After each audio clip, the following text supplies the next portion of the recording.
La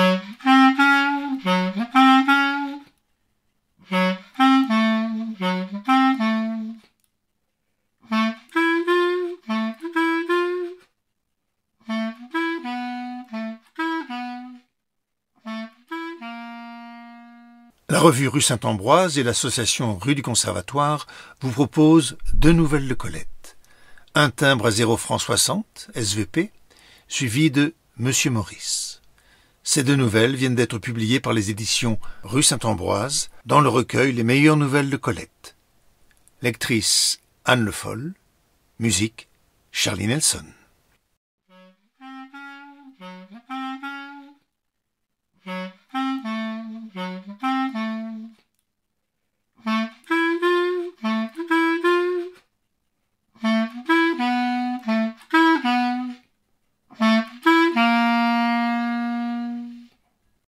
Un timbre à 0 francs 60, SVP. Je connais une aimable dame âgée qu'une pension civile modeste, mais pour le reste de ses jours à l'abri du besoin. Je ne vous raconte pas cela uniquement pour me vanter de mes belles relations, mais je veux jeter quelques lumières sur la vie accidentée et mal connue des pensionnés civils. La dame âgée s'en va, il y a une quinzaine de jours, au ministère des Finances pour toucher son trimestre, comme d'habitude. Comme d'habitude ? Non point. Le génie de l'aventure veillait. Il veillait ce jour-là dans la salle des caisses et voltigeait au-dessus du guichet 75, où une préposée prit des mains de la dame âgée son titre de pension et un certificat de vie. Puis elle chercha, trouva une fiche, la joignit au titre et certificat et passa le tout à une deuxième préposée. Celle-ci, à la hâte et comme craignant les responsabilités, confia le tout à un petit jeune homme songeur qui disparut. Toujours songeur, mais hiérarchique, il reparut bientôt et se délesta des mêmes paperasses au bénéfice de la deuxième préposée qui les restitua à la première, et c'est de la première que la dame âgée recueillit ses précieuses paroles. « Madame, vous me redevez 60 centimes sur le dernier trimestre. Le notaire vous a délivré par erreur un certificat de vie pour pension militaire et vous êtes pensionné civil. Voulez-vous aller chercher au guichet 29 un timbre à 0 francs 60 ? Oh, je m'excuse de vous déranger, mais il n'y a pas de ma faute. » « C'est trop juste, » répliqua la dame âgée, déjà en route pour le guichet 29. Au guichet 29, un suppôt, mâle, du génie de l'aventure, repoussa les 12 sous de la dame. « Mais, expliqua-t-elle, je vous demande un timbre de 60 cents. »« Impossible. »« Pourquoi ? » ?»« Parce que, dit le suppôt, je n'en délivre qu'aux ecclésiastiques. » Un moment sidéré, la dame âgée réfléchit que l'humour peut se faire une place, même au ministère des Finances, et elle sourit complaisamment, mais le suppôt demeura de marbre. « Monsieur, insista la pensionnée, c'est la demoiselle du guichet 75 qui m'envoie ici. Vendez-vous ou non des timbres à 60 centimes ? » ?»« Oui, mais aux ecclésiastiques seuls, c'est le règlement. Êtes-vous ecclésiastique ? Non. Vous n'aurez donc pas de timbre à 0 francs 60. De retour au guichet 75, la dame âgée dut avouer qu'elle revenait sans timbre. La préposée eut un hochement de tête pessimiste. « Oh là là là là là, eh bien, cela ne va pas aller tout seul. Écoutez, madame, voulez-vous un conseil ? Voyez, au guichet 34, il vend des timbres. »« Ah, il vend des timbres ? Alors je suis sauvée, » s'écria la vieille dame. L'employé versa sur tant de candeur un regard de pitoyable ironie. « Il vend des timbres, mais enfin, n'anticipons pas. » Soutenue par l'illusion, la dame âgée traversa encore une fois la salle et demanda « Un timbre à 12 sous, s'il vous plaît. » « Ce serait pour moi, répondit galamment le guichet 34, un vrai plaisir, si j'en avais, mais je n'en ai pas. Bah, à la guerre comme à la... Enfin, je veux dire, aux finances comme aux finances. Voici un timbre à 0 francs 50 et un autre à 0 francs 10. « Hurrah !» s'écria à peu près la dame âgée, déposant son butin au guichet 75. « C'est ça, demanda la préposée, que vous appelez un timbre à 60 ? Dame, 0 francs 50 plus 0 francs 10, c'est la même chose. Vous trouvez ?» railla la sceptique jeune femme. « Vous croyez qu'ici, 50 centimes et 10 centimes, ça fait 60 centimes ? Vous êtes jeune, vous savez. » « Hélas, non, dit la dame, et je suis bien fatiguée. » Elle se tut et s'assit, laissant paraître son âge et son découragement. L'employé du guichet 75 la regardait, et son visage annonçait un grand combat intérieur. « Tant pis !» s'écria-t-elle soudain. « Et même flûte !»« Madame, je m'en vais faire pour vous quelque chose qui ne s'est jamais vu.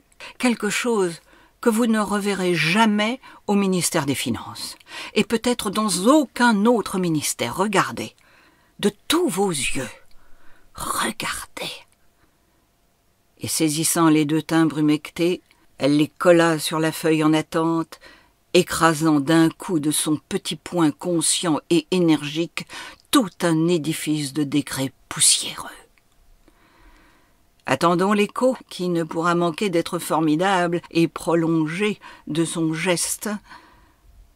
Mais ma vieille amie a perdu sa quiétude de pensionnée civile.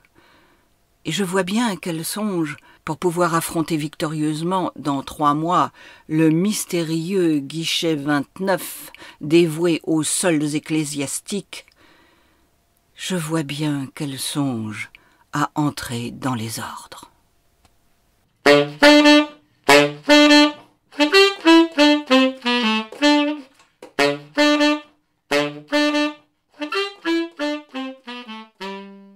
Monsieur Maurice. Ce contentement puéril, cette allégresse lycéenne et bureaucratique qui épanouissait Maurice Houssayeau, il ne les avait pas éprouvés 8 jours auparavant, lorsque le président du Conseil, faisant appel à son expérience des choses de la terre et à son influence régionale de député châtelain, l'avait pourvu du portefeuille du tourisme et de la motoculture. Mais le grand cabinet de travail du ministère l'enchantait, et son bureau historique, et son tapis d'Aubusson.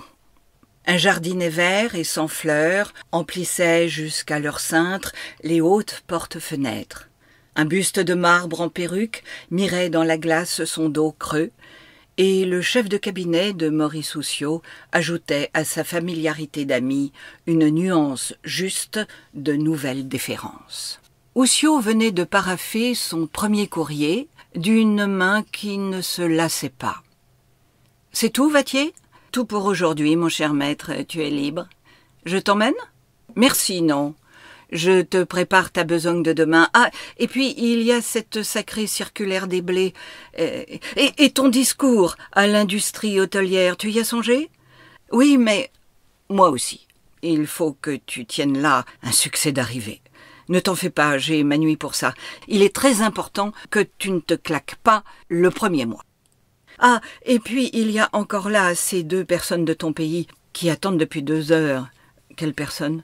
Les sténodactylos. Veux-tu que j'en fauche une au petit bonheur ? Tu n'as qu'un poste. Tu as leur nom ? Voilà, mademoiselle Valentin et mademoiselle Lajarisse, toutes 2 de Cransac. Lajarisse ? Lajarisse ? Ils sont 300 Lajarisse dans mon arrondissement, 60 rien que dans le bourg. Quelle Lajarisse ? Je les renvoie, je les fais revenir. Vattier dansait de zèle d'un pied sur l'autre avec cette agilité de coiffeur et d'acrobate qui lui était venue brusquement en même temps que sa situation auprès de Houssayeau. Houssayeau répétait le nom à désinence méridionale en caressant du regard son jardin vert et mélancolique. La coupe rose gagnait ses joues d'anciens beaux blonds et un petit ventre rond, remonté par une ceinture, marchait devant lui comme un coussin à relique. « Je vais les voir, décida-t-il. Tu comprends, elles sont de Cransac, berceau de mon élection. Il n'y a plus personne à côté ? Tous partis, c'est toujours les patrons qui veillent. Je vais les voir en partant. Ici, elles me raconteraient des histoires de Cransac pendant une demi-heure. L'une après l'autre, hein. Je ne veux faire de peine à personne. Vattier s'éclipsa sur un petit rire cruel et Houssiot, en par-dessus, son chapeau à la main, passa dans un bureau voisin dont l'indigence bien ministérielle, mur de plâtre défraîchi et bureau de sapin jaune, ne l'attrista pas. « Mademoiselle, vous êtes originaire de Cransac ? Asseyez-vous, je vous en prie. »« Oh, monsieur le ministre !» Une grande fille balbutiait de confusion, mais le regardait avec une hardiesse d'esclave qui connaît son prix. Une brune, rare, certes, une brune ambrée, au petit nez impérieux et téméraire sous sa timidité feinte. « Ah, ces filles de mon pays, quelle reine !» se disait Maurice Houssiot pendant qu'il posait à mademoiselle Valentin quelques questions négligentes. « Oui, oui, monsieur le ministre, oh, bien sûr, monsieur le ministre. J'ai débuté comptable chez Van Avant, rue Grande, sur le coin. Monsieur le ministre voit, mais je suis bonne dactylo, sur toute marque, et bonne sténo. C'est mon père qui a mis la banderole en travers de la rue Grande quand l'élection de monsieur le ministre a été connue, il y a 2 ans. Monsieur le ministre se rappelle ? Elle lui parlait à la 3e personne, comme une femme de chambre, mais en baissant les yeux, comme une fille éprise. « Elle joue sa chance, se disait Houssiot. Elle a raison.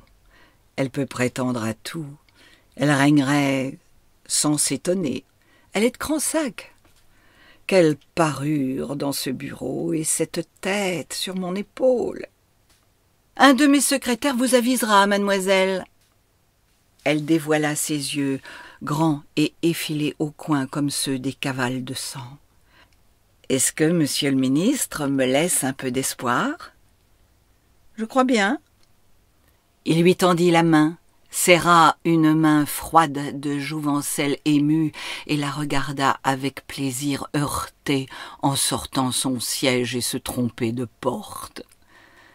Il retournait à son bureau lorsqu'un long miroir lui fit affronter son image, l'image, hélas, d'un grand et gros homme grisonnant.